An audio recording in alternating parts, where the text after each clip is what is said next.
Mixed veg পোলাওর জন্য কিছু নিয়ে নিয়েছি সবজি, যার মধ্যে নিয়েছি আলু, গাজর, কড়াইশুঁটি আর পেঁয়াজ, সুইটকর্ন দিয়ে খুব ভালো করে এটা নাড়াচাড়া করে নেব।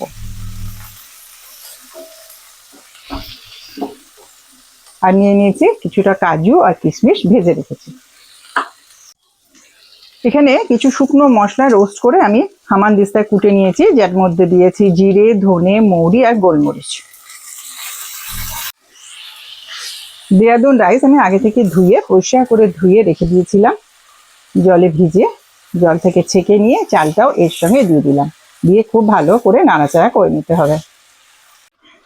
এখানে দিয়েছি চিনি, নুন, কাজু কিশমিশ ফ্রাই করে রেখেছিলাম সেটা, আর দিয়ে দিয়েছি টক দই। সব ভালো করে নাড়াচাড়া দিয়ে এটা জল দিয়ে দেবো। এর মধ্যে আমি এখন জল দিয়ে দিচ্ছি 1.5 কাপ।